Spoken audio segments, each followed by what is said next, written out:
नमस्कार। आर्या श्रीमती दुलारी सिंह कॉलेज के YouTube channel पर आप सभी का स्वागत है। आज हम आपको बीएड सेकेंड सेमेस्टर विषय बाल्यावस्था एवं किशोरावस्था विकास के अंतर्गत टॉपिक चैप्टर 2 का बाल्यावस्था एवं किशोरावस्था की अवधारणा एवं विकासात्मक कार्य पे चर्चा करेंगे। जैसा कि आप सभी लोग यह जानते हैं कि पिछले वीडियो में हमने आपको चैप्टर 1 का विकास की अवस्था पे चर्चा किया था।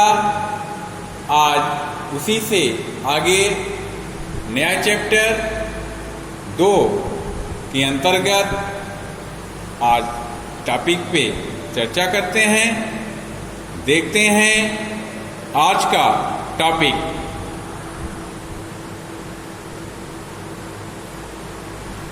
बाल्यावस्था एवं किशोरावस्था की अवधारणा एवं विकासात्मक कार्य प्राणी के विकास क्रम में यह देखा गया है कि शून्य से प्रारंभ होने वाला जीव धीरे धीरे विकास क्रम की विभिन्न अवस्थाओं को पार करता हुआ अंत में प्रौढ़ावस्था और वृद्धावस्था को प्राप्त करता है, जो कि प्राणी के जीवन की अंतिम अवस्था होती है। यदि किसी शिशु के विकास क्रम का अध्ययन प्रारंभ से ही किया जाए तो ज्ञात होगा कि जैसे जैसे प्राणी विकसित होता जाता है वैसे वैसे वह नित्य नई क्रियाओं और व्यवहारों का प्रदर्शन करता है। ये क्रियाएं और व्यवहार उस अवस्था विशेष के विकासात्मक कार्य डेवलपमेंटल टास्क कहलाते हैं। अतः विकासात्मक कार्यों से तात्पर्य उन क्रियाओं से है जो किसी प्राणी के जीवन की निश्चित अवस्था में ही उत्पन्न होते हैं। निश्चित अवस्था से पूर्व और बाद में नहीं होते हैं, और यदि होते भी हैं तो उनकी तीव्रता कम होती है। प्रत्येक प्राणी अपने विकास क्रम में कुछ क्रियाओं को तो शारीरिक परिपक्वता के कारण स्वतः ही करता है, किंतु कुछ क्रियाएं सामाजिक एवं सांस्कृतिक प्रभावों के फलस्वरूप उत्पन्न होती हैं। प्राणी जिस समाज व संस्कृति में पलता है उसका प्रभाव प्रत्यक्ष और अप्रत्यक्ष रूप से उसके व्यवहारों पर पड़ता रहता है। वह अपने समाज व संस्कृति के अनुरूप अपने व्यवहारों को परिवर्तित करता है, जिससे उसका सामाजिक समायोजन अच्छा होता है। अतः व्यक्ति के के विकास क्रम के कुछ कार्य उसकी समाज व संस्कृति की ही देन होती है। देखते हैं विकासात्मक कार्यों की उत्पत्ति क्या है, यह किस प्रकार से होती है। देखा जाए तो विकासात्मक कार्यों की उत्पत्ति एवं प्राकृतिक स्वाभाविक प्रक्रिया है, जिसके मूल रूप में कई कारण होते हैं। ये कारण निम्न है। पहला है शारीरिक परिपक्वता। शारीरिक परिपक्वता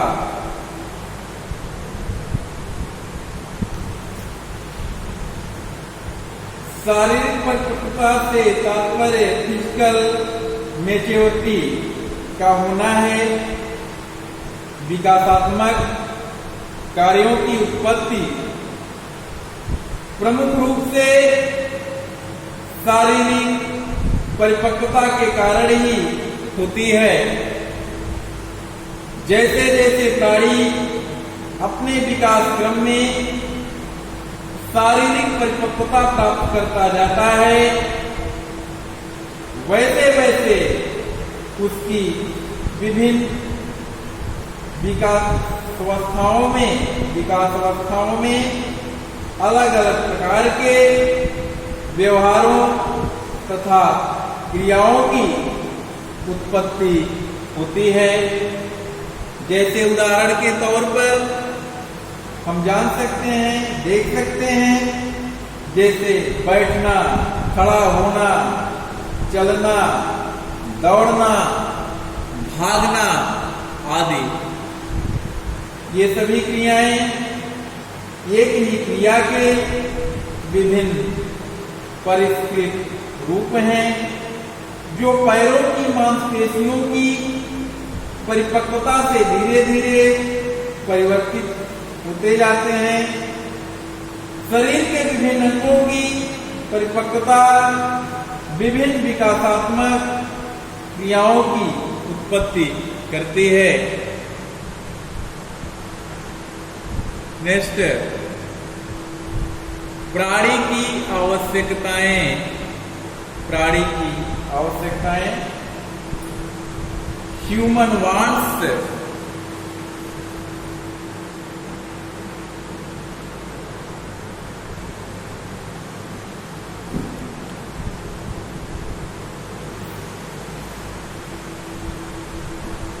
कुछ विकासात्मक कार्य व्यक्ति की विभिन्न आवश्यकताओं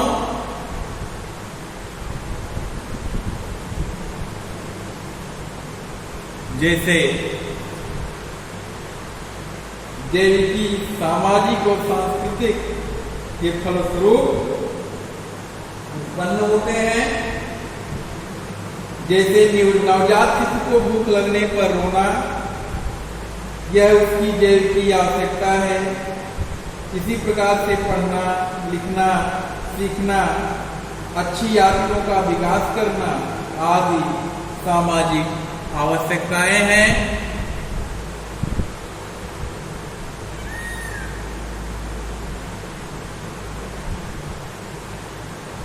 नेक्स्ट आता है प्राणी के मूल्य और आकांक्षाएं।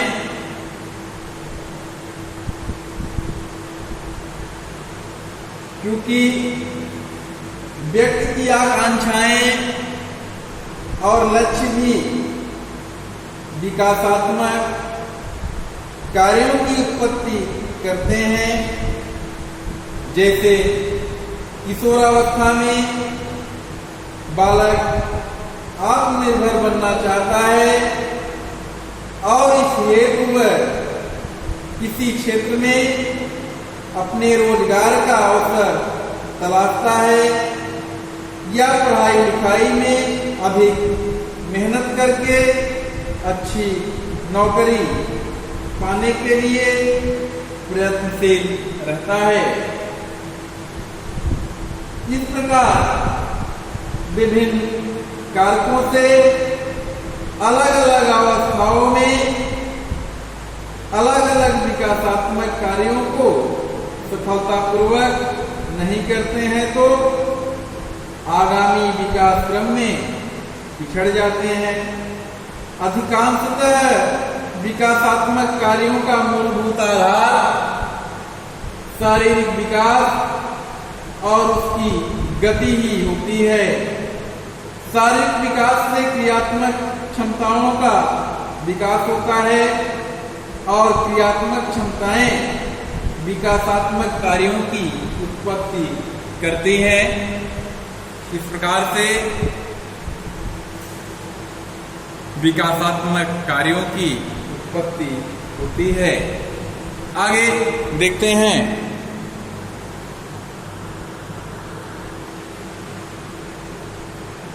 विकासात्मक क्रियाओं का महत्व।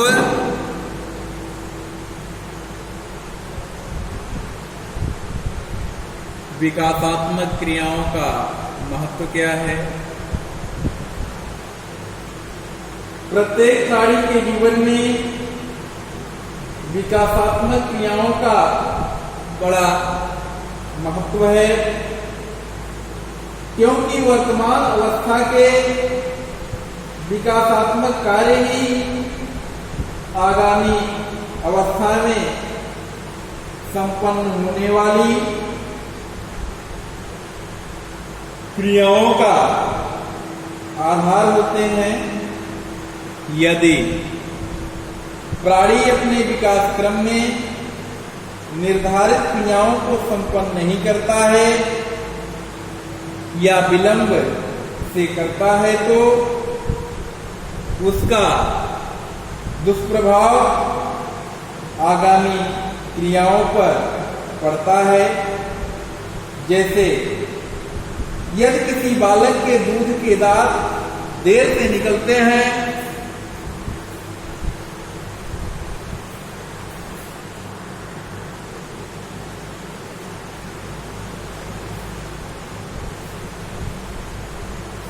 यदि किसी बालक के दूध के दांत देर से निकलते हैं तो उसमें ठोस भोजन को ग्रहण करने की क्षमता का विकास भी देर से होता है। साथ ही पाचन अंगों की ठोस भोजन को पचाने की क्षमता का विकास भी देर से होता है। अतः प्रत्येक अवस्था की विकासात्मक क्रियाओं पर ही आगामी अवस्था की विकासात्मक क्रियाओं का उत्पन्न होना आवश्यक है।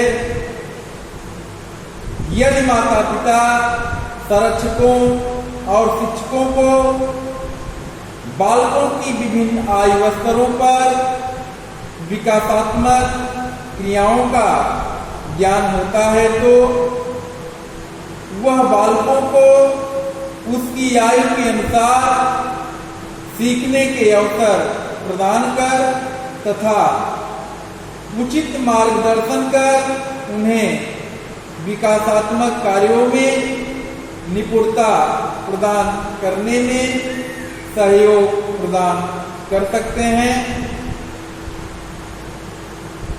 विकासात्मक कार्यों के महत्व को हम निम्न प्रकार से समझ सकते हैं, देख सकते हैं।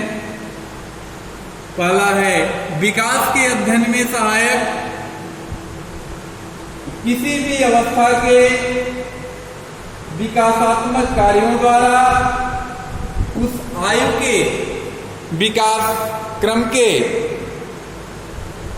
निश्चित दिशा निर्देश प्राप्त होते हैं, जिससे माता पिता, शिक्षकों तथा समाज सुधारकों को बालक के शिक्षण में सहायता मिलती है। दूसरा है आगामी विकास में सहायक एक अवस्था के विकासात्मक कार्य दूसरी अवस्था के विकासात्मक कार्यों में सहायक होते हैं। यदि वर्तमान अवस्था के विकासात्मक कार्य आयु के अनुसार नहीं होते हैं तो आगामी अवस्था के विकासात्मक कार्यों में विलंब होता है। अतः प्रत्येक अवस्था के विकासात्मक कार्य आगामी अवस्था के विकास में सूचक होते हैं। माता पिता के निर्देशन में सहायक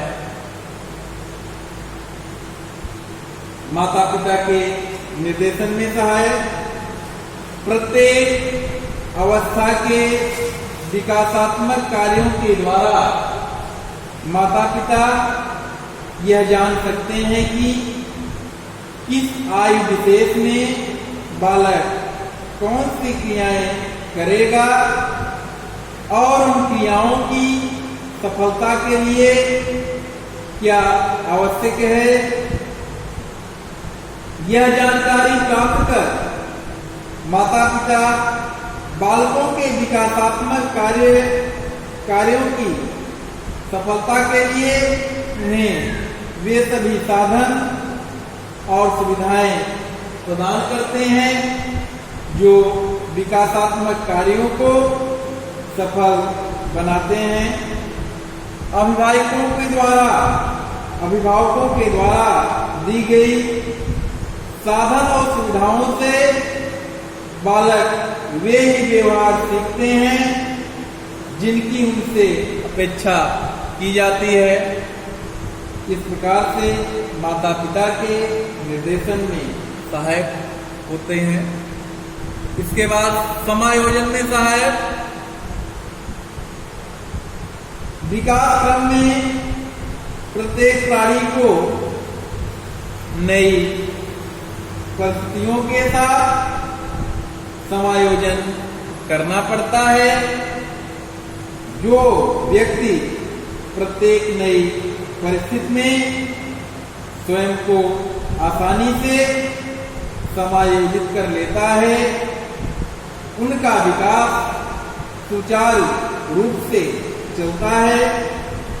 विकासात्मक कार्य आगामी अवस्था के विकासात्मक कार्यों के साथ समायोजन में सहायक होते हैं जिनके परिणाम स्वरूप प्राणी का भी नवीन परिस्थितियों में समायोजन आसानी से हो जाता है।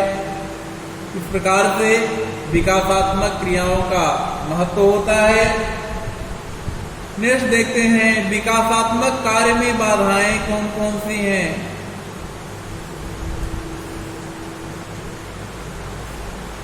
विकासात्मक कार्य में निम्न बाधाएं हैं।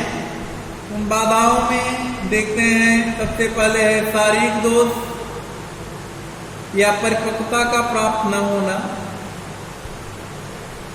अगर शारीरिक दोष है पूर्ण रूप से परिपक्वता को प्राप्त न कर सका है तो ये बाधा बनती है विकास में, क्योंकि विकासात्मक कार्य जो होता है प्राकृतिक और स्वाभाविक प्रक्रिया है।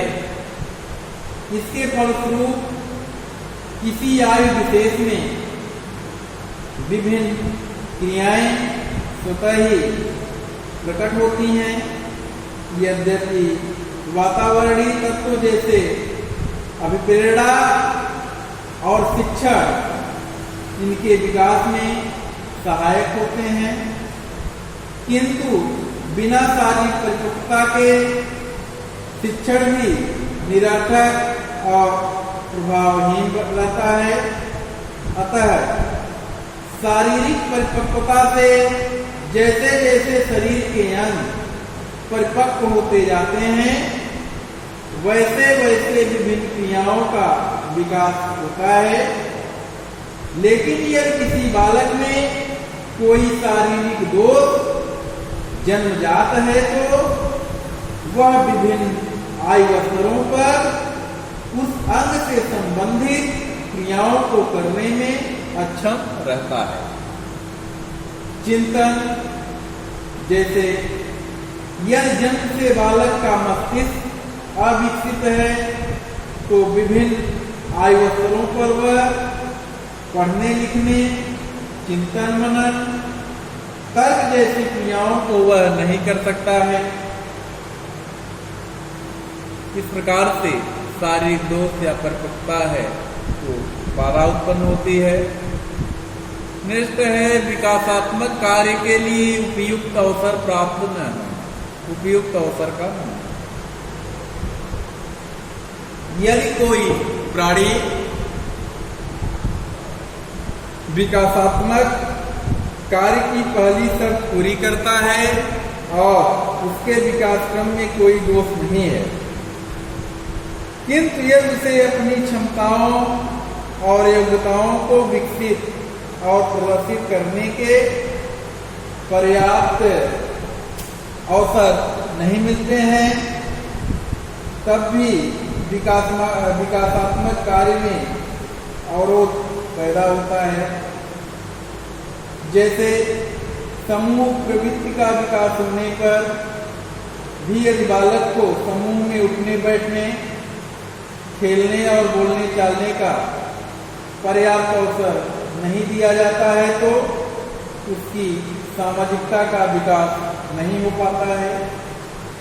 ऐसे बालक बाल की अवस्थाओं में अपने हम उम्र साथियों के बीच ठीक प्रकार से अपने विचारों का आदान प्रदान नहीं कर पाते हैं। अतः उपयुक्त अवसर प्राप्त न होने पर भी विकासात्मक कार्यों में बाधाएं उत्पन्न होती हैं। उपयुक्त शिक्षण अभिप्रेरणा का अभाव, उपयुक्त शिक्षण अभिप्रेरणा का अभाव विकासात्मक कार्य बाधित हो जाते हैं। जैसे मान लिया जाए यदि किशोरावस्था में यदि बालक और बालिकाओं को अपने लिंग के अनुसार भूमिकाओं रोल का निर्माण करना नहीं सिखाया जाता है तो वे प्रौढ़ होने पर भी विभिन्न क्रियाओं को करने में समर्थ नहीं होते।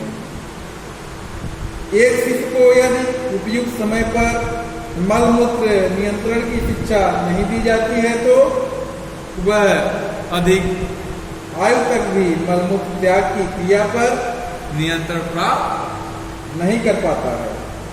अतः शिक्षण और प्रेरणा के अभाव में भी विकासात्मक कार्यों में बाधाएं आती हैं। इस प्रकार से आज का टॉपिक अब यहीं पे समाप्त करते हैं और आप सभी लोग इस वीडियो के माध्यम से बताए गए इस पाठ का टॉपिक का नोट्स तैयार रखें, क्योंकि आने वाले परीक्षा में यह आपके लिए बहुत ही उपयोगी होगा। और फिर हम आपसे अगले वीडियो में इससे आगे के टॉपिक के साथ आपके पास फिर उपस्थित होंगे। तब तक के लिए नमस्कार, धन्यवाद।